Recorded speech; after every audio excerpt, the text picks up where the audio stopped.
नमस्कार दोस्तों, OCN network में आपका स्वागत है। मैं हूं ओमकार चौधरी। हिमाचल में मतदान होने जा रहा है। सबकी निगाहें उस तरीके से तो मैं नहीं कहूँगा कि हिमाचल प्रदेश पर भी है, जैसे उत्तर प्रदेश पर थी।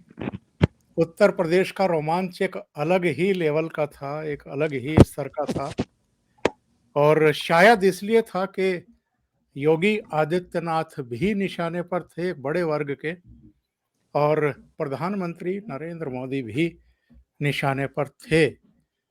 पूरी ताकतें लगी हुई थी कि उत्तर प्रदेश में किसी भी तरीके से इस बार योगी आदित्यनाथ की पुनरावृत्ति ना हो, लेकिन वो कहते हैं ना कि गिद्धों के चाहने से कुछ नहीं होता है। तो वैसा ही उत्तर प्रदेश में हुआ, उत्तराखंड में हुआ, मणिपुर, गोवा में हुआ। पंजाब में बड़ी ताकत बीजेपी नहीं थी और जिस तरह का विश्व अमन हुआ था वो भी हमारे आपके सबके सामने था। इसलिए पंजाब में तो बीजेपी कुछ खास नहीं कर पाई, लेकिन बाकी 4 राज्यों में तो उसकी अपनी सरकारें बन गई, फिर से बन गई। अभी 2 राज्यों के चुनाव हैं, हिमाचल और गुजरात, और ये संयोग है, हमारा भी, आपका भी एक कहेंगे कि अहोभाग्य है कि एक ऐसे विश्लेषक, एक ऐसे सर्वेयर दोनों राज्यों में होकर के आए हैं, जिन्होंने ज़मीन पर जाकर के इस बात का फीडबैक लिया है कि वहाँ एक्चुअल में चल क्या रहा है। ये बात ठीक है कि उस तरह का रोमांच नहीं है जैसा उत्तर प्रदेश का था। कम से कम हिमाचल के बारे में मैं ये कह सकता हूँ। लेकिन जहाँ तक गुजरात का प्रश्न है, तो गुजरात को लेकर के हमेशा ही जो पाठकों की, दर्शकों की, जो नागरिकों की एक जिज्ञासा है, वो हमेशा ही चरम पर रहती है। भले ही भारतीय जनता पार्टी वहाँ अब तक 5 इलेक्शन जीत चुकी हो और छठा इलेक्शन जीतने की दहलीज पर खड़ी हो। जितने ओपिनियन पोल आए हैं, सर्वे आए हैं, जितनी वहाँ से रिपोर्ट्स आ रही हैं अलग-अलग समाचार पत्रों में या मीडिया में, उसमें यही बताया गया है कि दोनों ही राज्यों में भारतीय जनता पार्टी की वापसी हो रही है।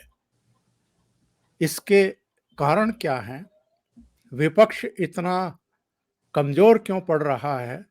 विशेषकर कांग्रेस ने कंधे ढीले क्यों छोड़ दिए हैं और उसका नेतृत्व डिनायल मोड में क्यों चला गया है? और शायद उसी का नतीजा है कि आम आदमी पार्टी अपनी संभावनाएं तलाश कर रही है। गुजरात में तो उसने पूरी ताकत झोंक दी है एक तरीके से। हिमाचल में शुरू में तो प्रयासरत थी, लेकिन बाद में शायद उसको पता चला कि हिमाचल में जो चुनाव है वो अभी भी भारतीय जनता पार्टी और कांग्रेस के बीच ही है। तो जिनका मैं जिक्र कर रहा था उनको जोड़ लेते हैं और फिर चर्चा को आगे बढ़ाते हैं। आपके बहुत ही जाने पहचाने चेहरे हैं, बहुत लोकप्रिय चैनल है उनका और जमीन पर जाकर के फर्स्ट हैंड फीडबैक लेने में यकीन रखते हैं। अभिषेक तिवारी। तिवारी जी, बहुत स्वागत है आपका, बहुत अभिनंदन है। नमस्कार। ओशियन नेटवर्क के सभी दर्शकों को बहुत-बहुत प्रणाम, जय श्री राम।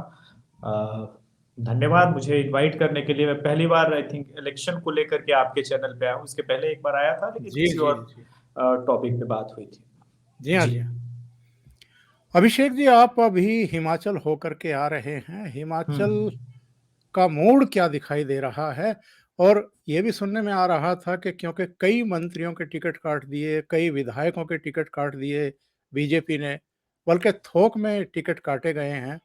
कुछ नाराज़गियाँ भी थी। तो क्या ये नाराज़गी कोई गुल खिलाएगी या उनको मना लिया गया है? मतलब मूड क्या है बीजेपी के भीतर भी और मतदाताओं के भीतर भी? जी। हिमाचल के संदर्भ में 2-3 महत्वपूर्ण बिंदु है जो आपके दर्शकों को मैं बताऊँ। हिमाचल जब इलेक्शन 4 महीने पहले the Abhishek Tiwari show at Jaipur dialogues हम लोग साथ में आप जानते ही हैं कि सेफोलॉजी का काम करते हैं। तो पहली बार जब एटीएस की टीम गई थी 4 महीने पहले, तो था कि बहुत नाराज़गी है मुख्यमंत्री जी के प्रति और वो फेवरेबल चेहरा भी नहीं थे उस वक्त तक। लोग तो ये कह रहे थे कि भाई ठाकुर साहब इस बार जो है उनको हटाया जाए, हमें कुछ अलग दिया जाए।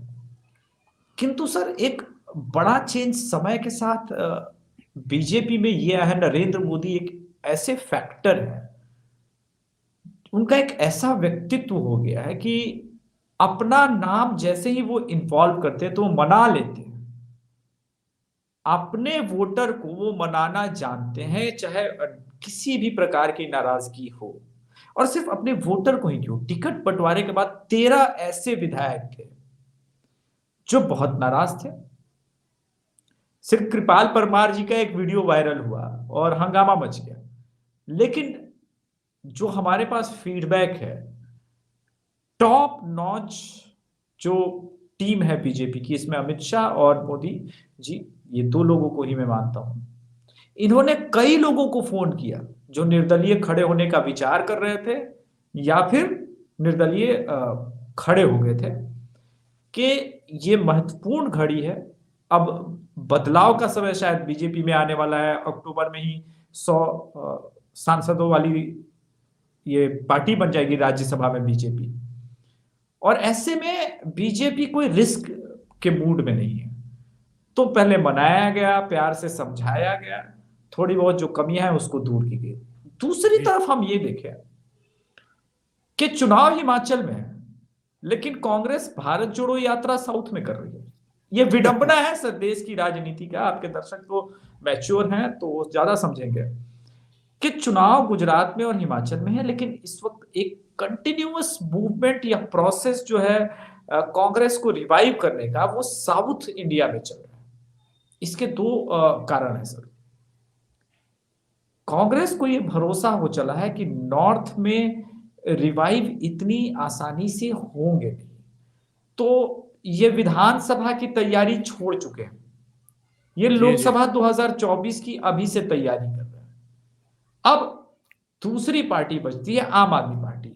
हिमाचल में पुश करने का उन्होंने प्रयास किया था, पर जो मेरा एक्सपीरियंस रहा, पहली बार चूंकि हिमाचल के सर्वे में हम हैं, इसके पहले हमने देश के कोने कोने में हर जगह सटीक सर्वे भले किए हों, पर हिमाचल हम कभी नहीं गए थे। इंटरेक्शन बड़ा गजब का है, नेशनलिज्म उनके अंदर जो है इंजेक्टेड है सर। अब जहां नेशनलिज्म है वहां कांग्रेस और बीजेपी के बीच में वोट डिवाइड तो हो सकता है, जी। लेकिन एक मत जरूर है, मोस्ट ऑफ देम जो हिमाचल के लोग हैं, यार एक केजरीवाल बड़ा फ्रॉड आदमी है, ये देश के लिए ठीक नहीं। तो ये जो माइंड में ये चीज चल रही है ना कि केजरीवाल देश के लिए ठीक नहीं है, वो चीज जो है हिमाचल में उसको एंट्री लेने में आम आदमी पार्टी को परेशानी होने लगी। अभी रिसेंटली आम आदमी पार्टी का एक पूरा का पूरा कैडर, सिर्फ वहां का जिला अध्यक्ष नहीं, जिला अध्यक्ष के नीचे के तमाम लोग मंडी में, सर मंडी की खबर है, मेरे ख्याल से ये 12 या 13 अक्टूबर, वो पूरी की पूरी वो टीम जो है वो बीजेपी में चली गई, बोला नहीं चाहिए। अब ये क्या बताता है? ये बताता है कि कॉन्फिडेंस भी नहीं है कि टॉप नॉच लीडरशिप जो है उन्हें बचाएगी या वोट मिलेगा, क्योंकि वो जो लोग हैं जो वापस बीजेपी में चले गए पूरी की पूरी आम आदमी पार्टी से, वो हिमाचल के ही हैं। उनको पता है कि हिमाचल के लोगों का मूड क्या है, वो किस प्रकार से सोचते हैं। ये बड़ा इंटरेस्टिंग इलेक्शन मेरे लिए रहा है जी। ये जानना चाहता हूँ, अभी हाल में किसी ने एक सवाल पूछ लिया रणदीप सुरजेवाला से कि गुजरात और हिमाचल में चुनाव हैं और राहुल गांधी वहाँ जा नहीं रहे हैं, किस जी तरह की राजनीति हो रही है। आज मैंने सुबह एक वीडियो बनाया था कि कांग्रेस मैनपुरी भी नहीं लड़ रही है, और जब कांग्रेस के प्रदेश अध्यक्ष से पूछा गया तो उनका जवाब था कि हमारे पास टाइम नहीं है। मतलब इलेक्शन लड़ने का इनके पास टाइम ही नहीं है, राहुल गांधी के पास गुजरात और हिमाचल जाने का टाइम ही नहीं है। तो रणदीप सुरजेवाला ने जवाब दिया कि नहीं नहीं, वो राहुल जी जाएंगे हिमाचल, शपथ ग्रहण समारोह में जाएंगे। जो ओपिनियन पोल आए हैं, जो सर्वे आ रहे हैं, वो तो बता रहे हैं कि कांग्रेस जो है वो नहीं आ रही है और उसका खराब प्रदर्शन है। अभी ले दे करके जो एक दिन पहले एबीपी पर सर्वे आया है, उसमें बताया गया है कि बीजेपी 31 से 39 सीटें और कांग्रेस 29 से 37 सीटें, यानी ये क्लोजेस्ट मुकाबला वो बता रहे हैं एबीपी वाले। पर इसके अलावा तो जितने ओपिनियन पोल आए हैं वो बता रहे हैं कि भारतीय जनता पार्टी इजीली सरकार बना रही है। आपका क्या मत है?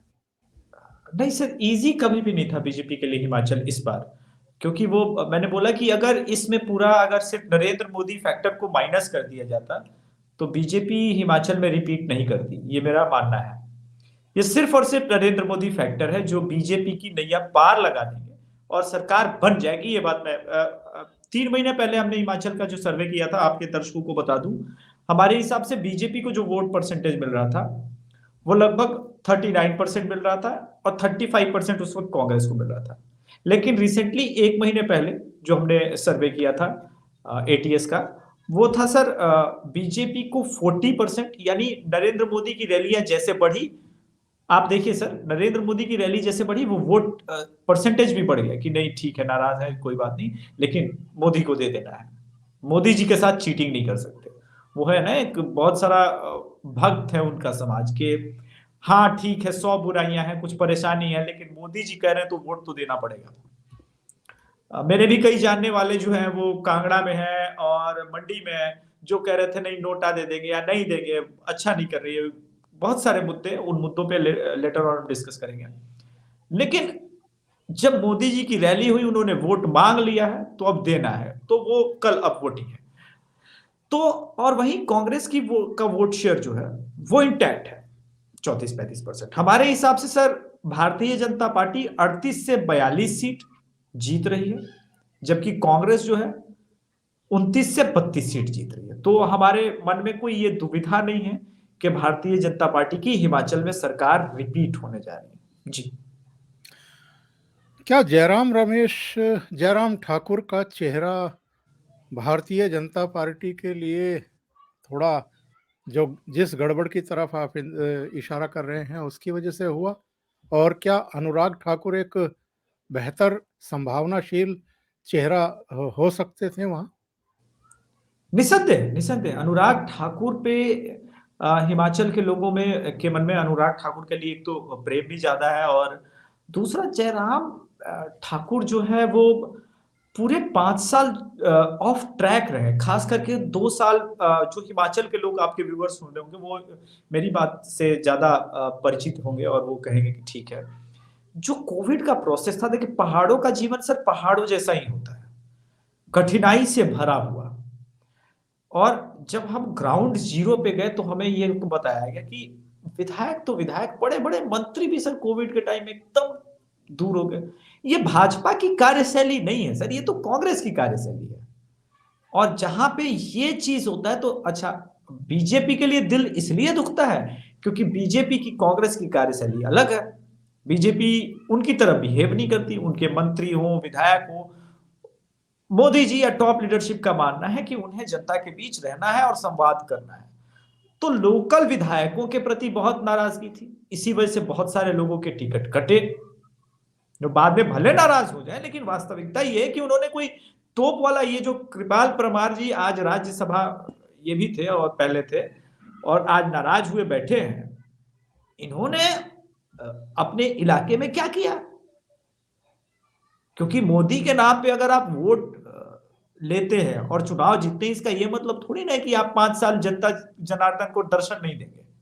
ये आपका दायित्व है कि आप अच्छे बुरे समय में आप उनके बीच रहें, जो कि मिसिंग पॉइंट था। तो ये एक बहुत बड़ा एंगर का कारण बना। दूसरा एक अग्निवीर वाला फैक्टर जो है वो कंफ्यूजन क्रिएट करा गया था। हिमाचल में उसका रोष है, क्योंकि हिमाचल सर आर्मी के बैकग्राउंड से बहुत लोग हैं हिमाचल जी में, हाँ, जी हाँ, बिल्कुल। तो वो एक रोष भी प्रकट हुआ। और अगर उसको अभी भी डिनायल मोड में लोग रहेंगे तो ये ब्लंडर होगा, फिर इसको मानना चाहिए कि हाँ समस्याएं हैं। जयराम ठाकुर की जो उदासीनता है कार्य में, वो इस पे जो है कहते हैं ना कि ब्रेड के ऊपर बटर वाला काम कर ले, कि और क्रोध को बढ़ा गया, एड ऑन हो गया। दूसरा एक और, जेपी नड्डा जी हिमाचल से, और मेरा मानना है कि ठीक है अध्यक्ष हैं वो, मुझे क्रिटिसाइज नहीं करना चाहिए, पर somehow JP Nadda ji ground worker से कटे कटे हैं, इसमें कोई संदेह नहीं है। जो मतलब जो कनेक्ट अमित शाह जी का हुआ करता था, मुझे याद है एक हम लोग प्रयागराज की मीटिंग में थे, और उस वक्त मैं ग्राउंड रिपोर्टिंग किया करता था, तो वो अपने कार्यकर्ताओं को प्रयागराज में नाम से बुलाते थे। तो ये जो अमित शाह जी वाला कनेक्ट है, अच्छा इतना बड़ा टॉप लेवल का लीडर अगर अध्यक्ष किसी छोटे कार्यकर्ता को भी नाम से बुलाए, तो उसको लगता है कि ये तो मुझे व्यक्तिगत रूप से जानते हैं, ये मेरा कनेक्ट है, ये मैंने अचीव कर लिया भाजपा में, जो अचीव करना चाहिए था। तो उसकी वजह से उसका मेहनत डबल हो जाता है, ग्राउंड पे काम डबल हो जाता है कि नहीं नहीं मुझे जवाब हो सकता है अमित शाह कल नाम बुला के ही मुझसे पूछ ले कि कैसा ग्राउंड पे काम चल रहा है तुम्हारा। तो वो नड्डा साहब से मिसिंग है, वो बंगाल में भी मिसिंग था। चूंकि आप मुझे रेगुलर फॉलो कर रहे हो ओमकार सर, आपने देखा होगा बिहार में भी जब मैं पोल किया करता था, यूपी में भी, तो ये बात मैंने दोहराई थी, और यूपी में तो हमने काफी डिस्कस किया इस चीज को लेकर के कि ये मिसिंग था, लेकिन इसको क्रिएट बाद में इसको कंपनसेट किया गया, लेकिन उसको बचाने के लिए खुद योगी और अमित शाह को उतरना पड़ा था। लेकिन हिमाचल इतना बड़ा इलेक्शन नहीं था कि अमित शाह उतरते, क्योंकि वहां पे केजरीवाल, गुजरात में आगे आएंगे तो उस पर बात करेंगे, तो वहां पे केजरीवाल भी है। तो एक साथ दो लोगों को से निपट रहे हैं, लेकिन अलग अलग मोर्चों पे बीजेपी निपट रही है। लेकिन फिर भी इन सब के बावजूद जिस प्रकार से अपनी सीमित संसाधन कहेंगे, क्योंकि ज्यादा ऑप्शन नहीं थे मोदी जी के पास, नाराजगी, अब अगर जेपी नड्डा अध्यक्ष और वहीं के कैडर नाराज है, सीएम से लोग नाराज हैं, विधायकों से नाराज हैं, तो जो मोदी जी के ऊपर था जिम्मेदारी उन्होंने निभाया, और बीजेपी आज इस हालत में है कि सरकार भारतीय जनता पार्टी की बन जानी चाहिए। जी, जो 3 उपचुनाव हुए थे वो भारतीय जनता पार्टी ने हारे थे। एक लोकसभा सीट जहां से प्रतिभा सिंह जीत करके आई, जी, और वहीं पर योगी आदित्यनाथ की सभा क्या कहती है, क्या शो करती है? आ, इसको सीधे सीधे दो चीज में समझना होगा। बिना योगी जी के काम नहीं चलता ओंकार सर। वहां पे राजपूतों की बहुत बड़ी संख्या है। इस बात को समझे कि राजनीति में जाति न होते हुए भी जाति का बहुत बड़ा योगदान है। इसको अब हम जैसे लोग तो कम से कम कभी भी नजरअंदाज करके नहीं चलते। तो जाति का बहुत बड़ा रोल रहा है सर। और योगी जी ही, ये जो हिमाचल में राजपूत फैक्टर के अंदर जो नाराजगी आ रही थी, वो योगी जी ही कम कर सकते थे, और किसी के बस की भी नहीं। और आप देखें, आपने देखा भी होगा कि जो आजकल एक पैरेलल बात होने लगी है, भाजपा में ही नहीं, मीडिया के भी सेक्शन में, कि यार मोदी जी की रैली में कितनी भीड़ आई थी वर्सेस योगी जी की रैली में कितनी भीड़ आई थी। बीजेपी के अंदर चर्चा हो ना हो, लेकिन मीडिया के अंदर अपने आप में ये चर्चा हो गया है कि नरेंद्र मोदी के उत्तराधिकारी के रूप में अभी से ही योगी जी को लोग देखने लगे। और ये बिहार में भी है, ये बंगाल में भी है, ये कर्नाटक में है, तेलंगाना में है। आप देख सकते हैं कि सर हैदराबाद चुनाव के लिए भी योगी जी को बुलाना पड़ता है। तो ये योगी जी का कद है, उसका एक बहुत बड़ा कारण जो है ना सर, लोगों को पसंद आया है कि भाई योगी जी मतलब zero tolerance on crime, law and order मजबूत। आप तो स्वयं उत्तर प्रदेश से हैं, तो आपसे अच्छा कौन इस बात को समझ सकता है कि बिल्कुल। लॉ एंड ऑर्डर पे जो है वो कॉम्प्रोमाइज नहीं करेंगे। और ये सबको बड़ा पसंद आया है पूरे भारत में कि हमको योगी वाला मॉडल चाहिए। तो ऐसे में नरेंद्र मोदी जी तो उनके ब्रह्मास्त्र हैं, लेकिन बीजेपी के पास दो और ब्रह्मास्त्र आए हैं, एक हिमंता बिश्व शर्मा और योगी आदित्यनाथ। ये दोनों अकाट्य हैं, और इनके लोग इनको सुनना पसंद कर रहे हैं आजकल। तो इसी वजह से योगी जी का वो फैक्टर बहुत मायने रखता है सर। जी, और अगर आम आदमी पार्टी की बात करें तो जब 30 मई को सत्येंद्र जैन को गिरफ्तार किया गया था तो आम आदमी पार्टी की तरफ से कहा गया कि क्योंकि उनको हिमाचल का प्रभारी बनाया गया था, जिम्मेदारी सौंपी गई थी। हमारी जो आगे बढ़ता हुआ हमारा जो कारवां है हिमाचल में, उससे बीजेपी घबरा गई, इसलिए सत्येंद्र जैन को अरेस्ट करवा लिया। फिर जब सीबीआई की रेड हुई मनीष सिसोदिया के यहाँ, तो कहा गया कि चूंकि गुजरात वो चुनाव प्रचार करने के लिए जाने वाले हैं, इसलिए उनको और पार्टी को निशाने पर लिया जा रहा है। और फिर ये भी कहा गया कि जब इनसे पूछताछ हो रही थी, कहा गया कि उनको अरेस्ट कर लिया गया है और 8 दिसंबर तक, जब तक के मतदान नहीं हो जाएगा, नतीजे नहीं आ जाएंगे गुजरात के, तब तक उनको जेल में डालने की योजना है इनकी। तो जेल में डालने की तो कोई योजना नहीं निकली, उनको गिरफ्तार भी नहीं किया गया। लगता है 8 दिसंबर के बाद जरूर गिरफ्तार किया जाएगा जब ये मामला निपट जाएगा। पर आम आदमी पार्टी ने जिस तरीके से हवा बनाने की चेष्टा की थी हिमाचल में, आप तो वहां होकर के आए हैं, कहीं जमीन पर कुछ दिखाई दे रहा है आम आदमी पार्टी का? नहीं, नहीं, देखिए बड़ा ही गजब का धूर्त आदमी है सर। मैं बड़ी साफ बात करना पसंद करता हूँ। ये धूर्त आदमी है सर। इसने मीडिया को जितना पैसा खिलाया है, इसकी पूरी की पूरी ओमकार सर एक सेंट्रल मैनेजमेंट सिस्टम है जो ये तक सलाह देती है कि आज मैसेज कन्वे करने के लिए आपको ब्लू रंग का शर्ट पहनना है। इसको कलर कोडिंग के नाम से हम लोगों ने डिकोड किया है द अभिषेक तिवारी शो की टीम ने। ये क्या है कि इससे आपका लंदन में भी बैठा हुआ जो ग्रुप का सदस्य है, उससे पता चल जाता है कि ये भीम समर्थक भी है, सो कॉल्ड, कोई भीम समर्थक है नहीं, ये भगत सिंह के भी समर्थक है, ये अल्ट्रा लेफ्टिस्ट भी है। अल्ट्रा लेफ्टिस्ट इसलिए बोल रहा हूं, कुछ मेरे पास उसके सबूत हैं, उस पर हम लेटर ऑन बाद में बात करेंगे। ये आदमी सर अपने लोगों को दिल्ली से बढ़िया बढ़िया गाड़ियों में भेजता था हिमाचल में, और हिमाचल के लोग भी सरप्राइज होते हैं। देखिए क्या है कि ऐसा तो है नहीं कि हिमाचल के लोग हिमाचल के लोगों को नहीं पहचानेंगे, अपने कार्यकर्ताओं को नहीं पहचानेंगे, लेकिन सही। खैर समहाउ कैडर बिल्ड करने का प्रयास किया।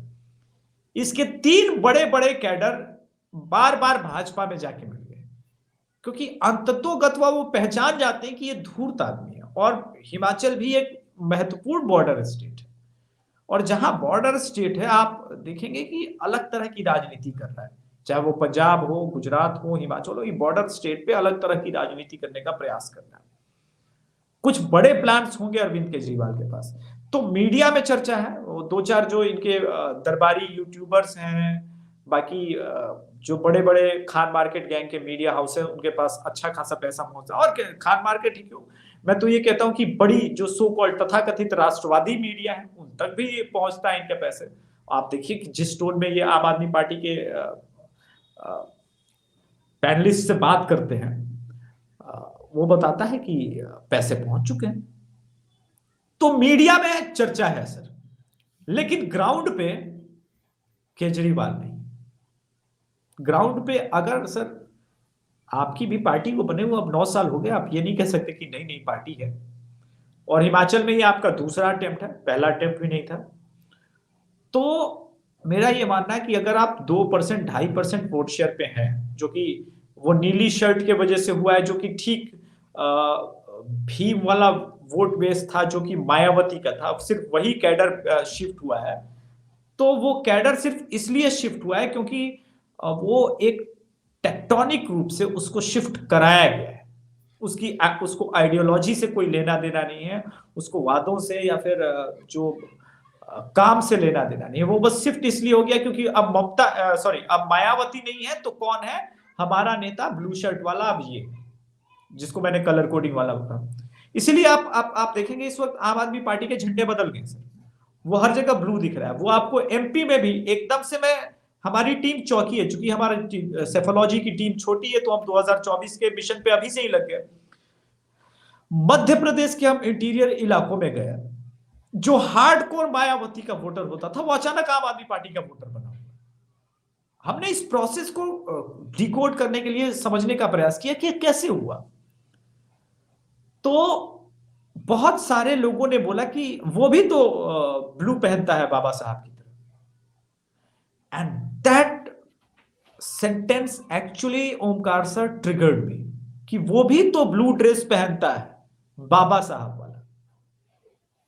जी, और फिर जी। मैंने देखा कि हाँ, ये तो वास्तव में हुआ है। आम आदमी पार्टी का पूरा बैनर झंडा सब जय भीम वाला टाइप का लगने लगा है। वो तो बिल्कुल बहुजन समाज का जो प्रतीकात्मक रूप से जिसको कहते हैं, जैसे जो बसपा का है वैसा दिखने लगा है, नीला और व्हाइट, है ना सर अभी आम आदमी पार्टी का नया बैनर। तो ये कलर कोडिंग दर्शक भी समझ ले कि वो क्या चल रहा है। और इसी भरोसे वो गुजरात में गई थी सर। अब गुजरात में हम आएंगे बाद में जब आप सवाल पूछेंगे, लेकिन इसी भरोसे कि हम वो कलर कोडिंग से उनको भी अपने साथ लेंगे, मुस्लिम भी लेके आएंगे, और कुछ हिंदू तो टूट ही जाएंगे गणेश भगवान और लक्ष्मी माता के नाम पे। धूर्त आदमी है सर। अगर गुजरात की बात करें तो गुजरात में भी आप होकर के आए हैं। गुजरात में ज़मीनी हकीकत क्या है, सच्चाई क्या है? अ, जो सर्वे आ रहे थे, ओपिनियन पोल आ रहे थे, उसमें तो कहा गया कि शायद भारतीय जनता पार्टी की ऐतिहासिक जीत हो इस बार। मतलब जितनी बड़ी जीत अभी तक उसकी नहीं हुई है, इस बार हो जाए। क्या इसकी वजह ये है कि कांग्रेस ने कंधे ढीले छोड़ रखे हैं और आम आदमी पार्टी कांग्रेस का वोट बैंक खा रही है कुछ-कुछ पॉकेट्स में, कुछ जगहों पर, इसलिए भारतीय जनता पार्टी का रास्ता आसान हो गया है या कोई और कारण है? जी, सेफोलॉजी में मैं सर शायद मैं विश्वास नहीं रखता, डेटा में रखता हूँ। हमारा गुजरात में अभी भी हमारी टीम है वहां पे, और हमारा सैंपल साइज ऑलरेडी 37,000 को पार कर चुका है, which is G, the G. Biggest. जबकि एबीपी न्यूज वगैरह, मेरा पहला ओपिनियन पोल सर एबीपी के आने से लगभग 2 महीने पहले, जो कि मेरे चैनल पे भी अपडेटेड है, 2 लाख के ऊपर उसके व्यूज जा चुके हैं। दर्शक चाहे तो एक बार जाके देखेंगे तो उनको आइडिया लगेगा। मैंने पहला ओपिनियन पोल दिया था सर अगस्त में, और उस वक्त मैंने कहा था कि बीजेपी का जो मिनिमम इस बार सीट जीतेगी वो 130 सीट जीतेगी सर। इसके मेरे पास ठोस उसी वक्त प्रमाण थे और कारण थे, और अब तो ये प्रमाण और कारण और मजबूत हुआ है सर। तो दो चीजें सर, कुछ सेकंड के लिए हम भूल जाते हैं कि यूट्यूब की दुनिया में असत्य हिंदी, प्रसून वाजपेयी जैसे धूर्त और निर्लज पत्रकार, या फिर लल्लन टॉप जैसे ऑर्गेनाइज निर्लजपति पत्रकारिता का दौर शुरू हो गया। एक आप लोग सर, एक समय आप लोग पत्रकारिता करते थे, लेखन करते थे, तो मतलब बदल गया है सर समय, ये तो मानना पड़ेगा। एज अ यूथ जी, मुझे, जी। मैं एडमिट करता हूं कि पैसे का खेल किस प्रकार से मैंने गुजरात में देखा, वो अद्भुत है सर। टाइम्स ऑफ इंडिया ले ले, गुजरात का द हिंदू पहुंचने वाला अखबार ले लें, इंडियन एक्सप्रेस ले लीजिए, या गुजराती लोकल अखबार ले लीजिए, एकदम फुल फ्लेज में सर पूरा अखबार का पहला पन्ना केजरीवाल के एड्स होते हैं कि पंजाब में गन्ना किसान सुखी हो गया। ये 9 अक्टूबर की मैं बात बता रहा हूं सर, बड़ा इंटरेस्टिंग है, आपके दर्शक भी सुने इसको। जी, जी। कि भगवंत मान का एड आया था। एक तरफ था कि हमारे आईबी के रिपोर्ट्स ने हमें दिल्ली में चुनाव जिताया, पंजाब में चुनाव जिताया। दूसरे पन्ने में ऐड था भगवंत मान का कि किसान खुश हो रहे हैं, वो भंगड़ा पा रहे हैं, और बहुत सारी सौगात दे दी है। लेकिन बीच में कहीं एक छोटे से कॉलम में था, 8,000 किसानों ने संगरूर में पंजाब सरकार के खिलाफ आंदोलन किया। एकदम छोटा सा कॉलम, बीच में कहीं, उसको आप बहुत ढूंढेंगे तो मिलेगा। और देश भर की मीडिया ने भी इस पे बात नहीं की, तो अखबारों की हम क्या बात करें। लेकिन यह बताता है कि जो मैंने पहले कहा कि कितना बड़ा राजनीति का धूर्त पैदा ले चुका है इस राजनीति में। न तो इतना नीचे लालू प्रसाद यादव थे, न अखिलेश यादव हो सकता है, और ना ही राहुल गांधी हो सकते हैं। मैं मानता हूं कि कांग्रेस भी एक नीचे है, लेकिन उसकी भी एक सीमाएं हैं। लेकिन ये केजरीवाल बियॉन्ड द बाउंड्री है। अगर इसके नेक्सस को नहीं तोड़ा गया तो ये भारत को बर्बाद कर देगा। ये मैं आपके दर्शकों को भी मतलब लिटरली बता रहा हूं, ये देश के लिए सर बहुत बड़ा धोखा है।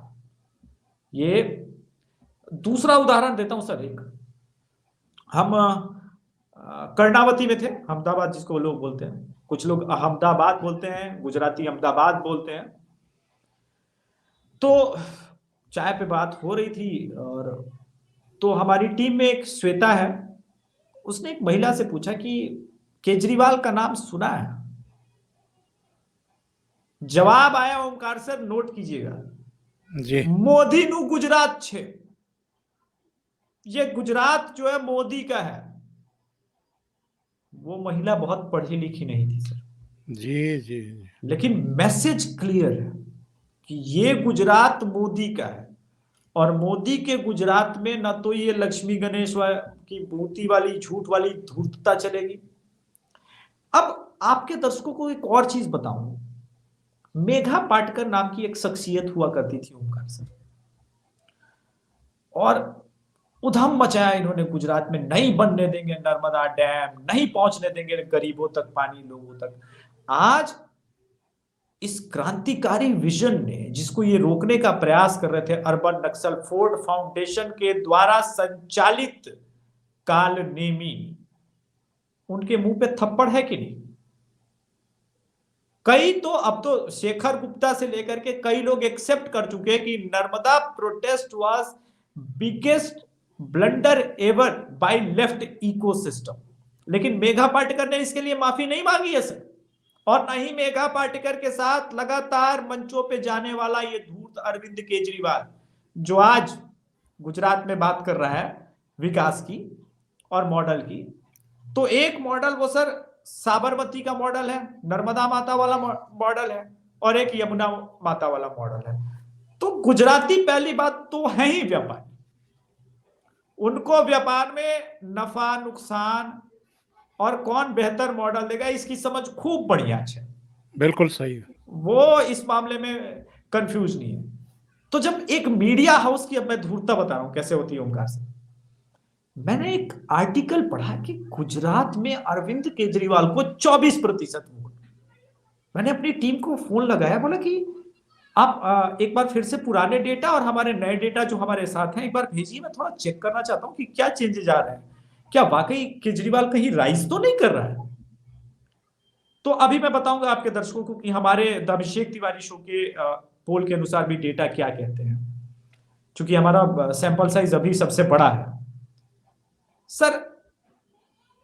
कई जगहों पे वो बिलो 10% है, और कुछ जगहों पे 12, 13, 14% है। ये तब जब केजरीवाल के हर एक मीडिया हाउस के द्वारा और उसके कार्यकर्ताओं के द्वारा ये मैसेज कन्वे किया जा रहा है कांग्रेस के वोटर कि कांग्रेस तो चुनाव में है नहीं, आप हमें ही वोट दे दो, आप अपना वोट बर्बाद क्यों कर रहे हो।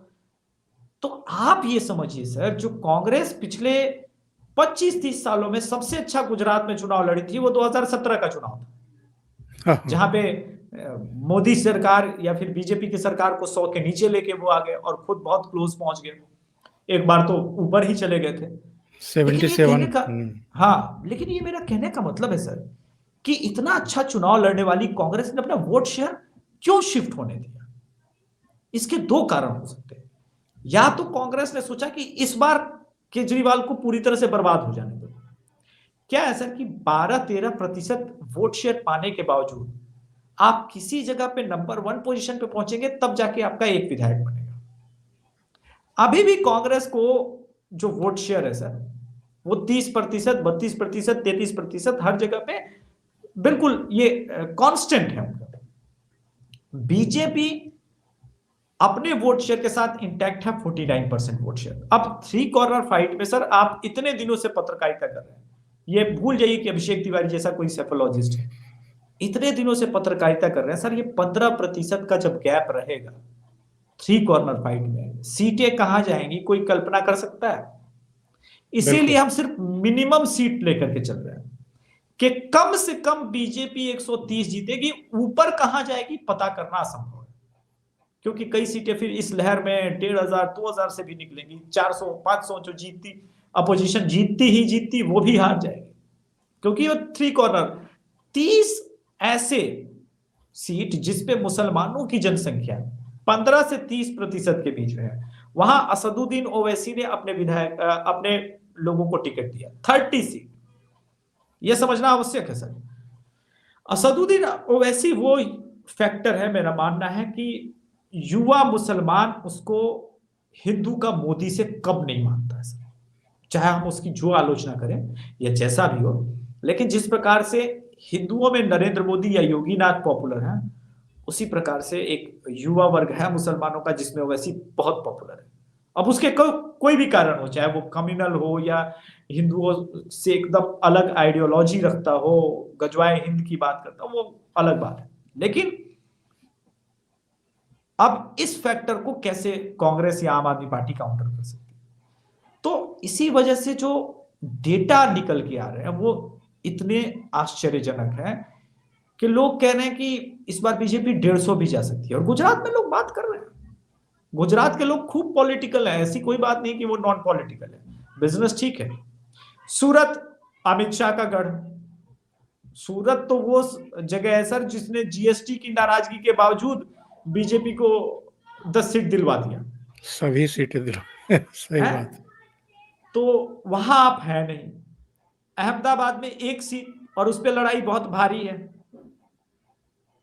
1 सीट जो परंपरागत रूप से निकलती है मुस्लिम बहुल वाली, वो आपकी है, बाकी खत्म। बड़ौदा में आप है नहीं।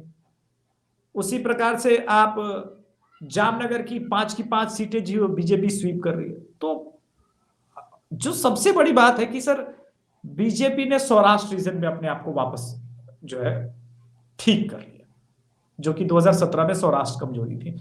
तो सौराष्ट्र निपट गया तो बस बीजेपी की समस्या समाप्त हो गई। जी हाँ, सौराष्ट्र और कच्छ में तो पिछली बार बीजेपी पिछड़ती हुई दिखाई दे रही थी, जी। और शायद एक और रीजन में भी बीजेपी से north north Congress, north Gujarat, north Gujarat. हाँ, वहाँ भी कांग्रेस आगे थी। पर इस बार के जो सर्वे आ रहे हैं वो तो ये शो करते हैं कि चारों रीजन में ही इस समय बीजेपी लगभग स्वीप करने की स्थिति में है। हम्म। तो ये मोदी और शाह की जोड़ी का कमाल है, या वहाँ की जो लोकल लीडरशिप है, या मुख्यमंत्री है, या जो परिवर्तन हुआ था, ओवरहॉलिंग हुई थी, एक तरीके से पूरी गवर्नमेंट ही बदल दी गई थी, कुछ उसका नतीजा है। क्योंकि अगर नाराजगी रही होगी तो रूपाणी से रही होगी, उनके कैबिनेट से रही होगी, पटेल से रही होगी। अब चूंकि सरकार भी बदल गई, चेहरे बदल गए, कुछ मोदी और शाह का अपना प्रभाव है ही, ये सब कारण है। मोदी और शाह सर कई लेयर में काम करते हैं मुझे लगता है। और गुजरात के संदर्भ में देखें तो आपने जैसा वो कहा कि चलिए पुरानी सरकारों के प्रति नाराजगी, लेकिन जो पिछली बार मोदी और अमित शाह जी को झटका लगा था उसके मुख्य कारण ये थे। पटेल आंदोलन क्रिएटेड बाय हार्दिक पटेल, आज वो कहाँ है? बीजेपी में है। उसको टिकट भी बीजेपी से मिला है। वो ठीक है, हारे या जीते सेकेंडरी बात है। मेरा ये कहने का मतलब है कि हार्दिक पटेल हो या अल्पेश ठाकुर, वो दोनों बीजेपी में है, कांग्रेस में थे। उसके अलावे सर मोदी और अमित शाह के नाम पे ही पूरी गुजरात चलती है सर। गुजराती जनता वोट भी चीफ मिनिस्टर को नहीं कर रही है, वो मोदी के नाम पे वोट हो रहा है। ये बड़ा मैंने 2 अलग तरह का चुनाव कवर किया है सर, क्योंकि जो हमने जिस गंभीर परिस्थितियों में यूपी को विश्लेषित किया था, और आपको तो याद होगा यूपी में मैंने 270 सीट दिए थे सर आप ही के चैनल पे, और जी, जी। 273 एनडीए को आए। सो ये हमारा प्रेडिक्शन होता है और इस प्रकार से ही हम काम करते हैं सर कि बिल्कुल। लेकिन ये जो हम बोल रहे हैं कि गुजरात को लेकर के अलग तरह का मुझे स्टेट नजर आया। मुख्यमंत्री के बारे में लोग को फर्क नहीं पड़ता, भूपेंद्र पटेल सर हैं नहीं है, फर्क ही नहीं है। मोदी, वहीं हिमाचल में नाराजगी है मुख्यमंत्री के नाम पे, वहां भी मोदी। सिर्फ एक उत्तर प्रदेश ही मैंने एक ऐसा स्टेट देखा था जहां लोगों ने कहा कि नहीं योगी चाहिए। जैसे हेमंता विश्व शर्मा अब असम में बनते जा रहे हैं। तो ये अद्भुत चुनाव है कि प्रधानमंत्री के नाम पे 2 स्टेट जीते जा रहे हैं, और एक में तो थंपिंग मेजोरिटी वाली स्थिति आ रही है। और सब इसलिए ठीक है क्योंकि उस व्यक्ति पे जो भरोसा है सर, जो केजरीवाल खरबों रुपए मीडिया में बहा करके भी भरोसा नहीं जीत पा रहा है। वो भरोसा नरेंद्र मोदी के नाम का सर, कि नहीं मोदी जी कुछ गलत नहीं होने देंगे, न स्टेट के साथ न देश के साथ।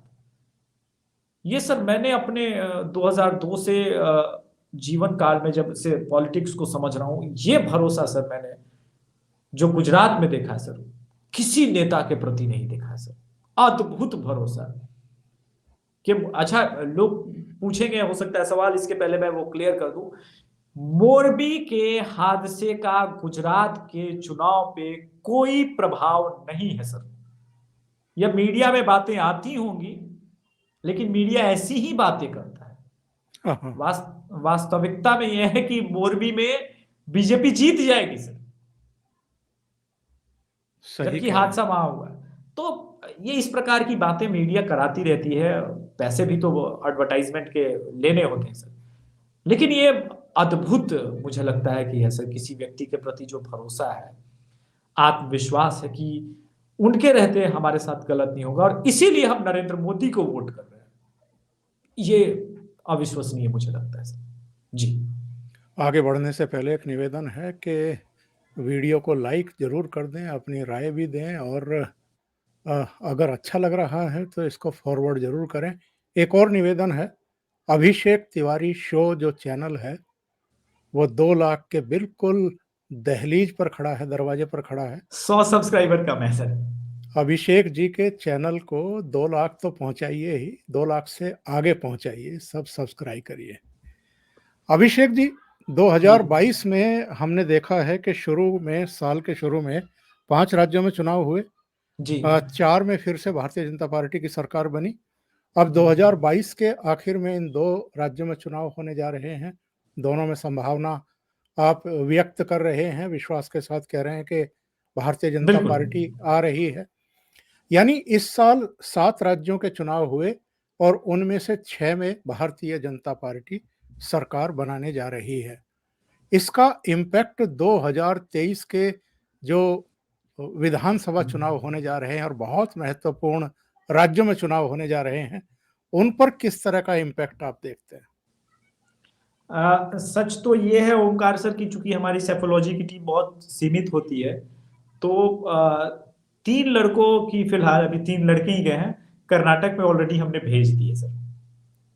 ये सोचिए कि क्या स्थिति है हमारे लिए कि 2023 में जो राज्य सामने है वो राजस्थान, मध्य प्रदेश, कर्नाटक और छत्तीसगढ़ जैसे महत्वपूर्ण चुनाव, और ये चारों सत्ता का मैं सेमीफाइनल कहता हूं सर। 2024 का इम्पैक्ट जो है वो तय कर देगा ये 4 राज्य, और इसी वजह से कांग्रेस यहां खेल में आती है। कांग्रेस ने अपना सारा फोकस साउथ पे इस बार फोकस किया है। तमिलनाडु, तेलंगाना जो है, तमिलनाडु, तेलंगाना सीमांध्र या आंध्र कह लीजिए, केरल और कर्नाटक। कर्नाटक में उसे अभी भी भरोसा नहीं है कि 2014 से लेकर के 2019 तक वो लगातार पटखनी जिस प्रकार से कर्नाटक में खाई, वो कांग्रेस के लिए सेटबैक है, क्योंकि कांग्रेस का स्ट्रक्चर ठीक ठाक जो है कर्नाटक में मजबूत है सर, और शुरू से ही रहा है। इनफैक्ट एसएम कृष्णा के समय यूथ में एक बोली बोली जाती थी कर्नाटक में, समस्त कन्नड़ी ग्राम है में, मतलब समस्त कन्नड़ा के लोग जो है वो गर्व से कह सकते हैं कि हम कन्नड़िया हैं, और बड़ा एसएम कृष्णा जी ने विकास किया था। लेकिन क्या हुआ सर, नरेंद्र मोदी की लीडरशिप में एसएम कृष्णा बीजेपी में आ गए। तो जो विकासशील पुरुष है या फिर जो इस प्रकार की सोच रखते हैं कि भाजपा इंक्लूसिव पहले बात नहीं करती थी, ये मोदी वाली भाजपा एकदम अलग है। अगर आपको लगता है कि आप कुछ अच्छा कर सकते हैं तो आप बीजेपी में, आपका स्वागत है, कोई दिक्कत नहीं। लोग क्रिटिसिज्म के लिए कहते हैं वॉशिंग मशीन की पार्टी है, पर मेरा ये मानना है कि वो एक अलग तरह की हिंदुत्व की राजनीति कर रहे हैं, जो कह रहे हैं कि एक एक करके हिंदुओं को जोड़ेंगे तभी हिंदुत्व की बात कर पाएंगे। तो ये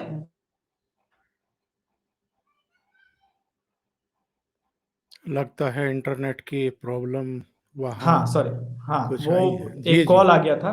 तो ये जी एक बड़ा जबरदस्त इंपैक्ट है, ठीक है, जो बताता है कि नरेंद्र मोदी के ऊपर भरोसा कितना है, जो मैं बार-बार कह रहा हूं, भरोसा। तो आपने जैसा बताया सर कि 7 में से 6 राज्य जीत के गए। कांग्रेस सिर्फ अभी भी कंसंट्रेट कहां की है? वो है, ठीक है, वो कांग्रेस घुसी पड़ी है कर्नाटक में।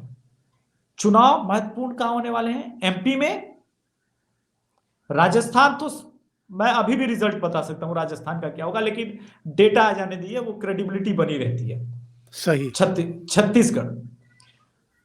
तो आने वाली भी जो राह है ना, वो कांग्रेस के लिए आसान नहीं है सर, बहुत मुश्किल है। और उस मुश्किल का दो जो सबसे बड़ा कारण है, जो मैंने बताया सर, कि जिस प्रधानमंत्री की चुनाव लड़ने के समय भी नजर एक एक विधानसभा पे हो, व्यक्तिगत रूप से वो नाराज विधायकों को फोन करे कि अगर नाराज हो तो मुझे पार्टी मीटिंग में बताओगे ना, क्यों नाराज हो। अगर नरेंद्र मोदी का कोई वैल्यू है तुम्हारे लाइफ में तो मेरी बात सुनो, ठीक है, तुम जेपी नड्डा साहब से नाराज हो सकते हो। तो ये जो स्थिति है, ये जो ऑर्गेनाइज्ड स्थिति है, ये गजब है सर। तो मुझे लगता है कि 2023 तो और इंटरेस्टिंग होने वाला है, और हमारे लिए ज्यादा मेहनत कराएगा, काम लेकर के आएगा जी। बहुत बहुत धन्यवाद अभिषेक, जुड़ने के लिए और इतना समय देने के लिए ओशियन नेटवर्क के लिए। बहुत विस्तार से आपने गुजरात भी और हिमाचल भी डिस्कस किया है और बताया है कि एक्चुअल में जमीन पर चल क्या रहा है। बहुत बहुत ये मेरा धन्यवाद आपका जुड़ने के लिए। ये मेरा सौभाग्य है ओमकार सर, आप जैसे सीनियर पत्रकारों से बहुत कुछ सीखता रहता हूँ। क्या है कि सेफोलॉजी में परफेक्शन के लिए तो सीखना ही पड़ता है, और उत्तर प्रदेश में तो कई लोगों का योगदान था जो हम परफेक्शन के करीब पहुंचे। मुझे याद आता है कि जब हम लोगों ने पहली बार वो जाट बहुल इलाकों में जाकर के नैरेटिव तोड़ा कि नहीं, जाट तो बीजेपी को उतना ही वोट कर रहे थे जितना 2019 या 14 में हुआ था, तो लोगों ने मानना शुरू किया। तो ये सब सौभाग्य है सर, आप लोग का आशीर्वाद है।